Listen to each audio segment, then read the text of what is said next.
Hello class, my name is Crystal Filsinger and this is part 2 of why I have to be a social worker. I have to be a social worker for many reasons. I was sitting here thinking and I was like, what am I possibly going to tell the class that I didn't already tell them or didn't already get across as to why I have to be a social worker. But then I thought I would share a personal story just for some encouragement and to really get across why I have to be a social worker.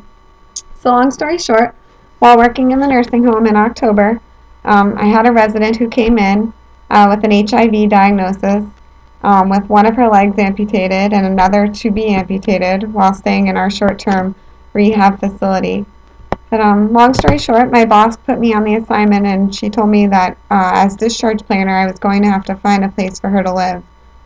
So not realizing how difficult that would be on her Social Security disability income of $753 a month, I didn't realize how hard it would be to turn on electric, pay rent, have food and water and all the basic needs for that amount of money. So we searched high and low every single newspaper ad. Every Wednesday when the little flyer came out with all of the ads for places for rent came out, we'd search those, we'd call numerous numbers.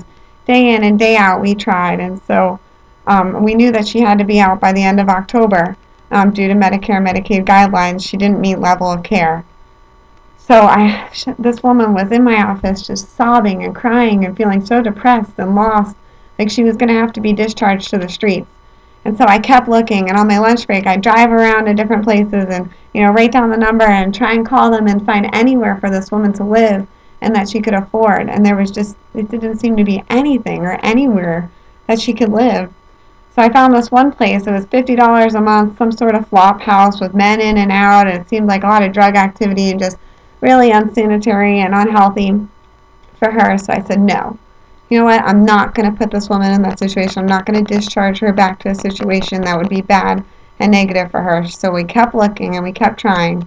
And I knew she had to be out of there by the last day in October. So I had her down in my office and she was depressed and just crying and just completely down on herself and on everything. And so all of a sudden something, just after many prayers and thinking about all of this and just trying to figure out what to do, this ad popped out and it said, looking for a roommate.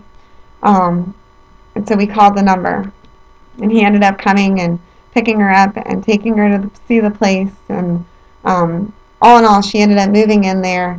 It ended up working out perfectly, and she's extremely happy there. I heard from her just a few days ago, and her life has taken a totally different turn in the right direction. And not to say it's because of what I did or because of me being the social worker on her case. That's why she is where she is now. I'm just saying social workers are there to be that extra push when people are in times of need, or that extra link to resources that people need in their life.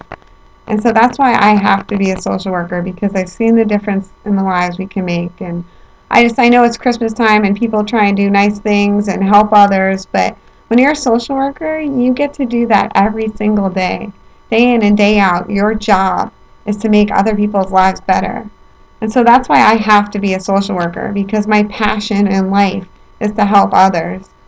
And because social workers make such a difference in the lives of others and help individuals get back on their feet and do things and live in a way that they never even imagined they could live in and do. And you could just make a total turnaround and a positive change in the lives of others. So that's why I have to be a social worker, because every day I work to make other people's lives better.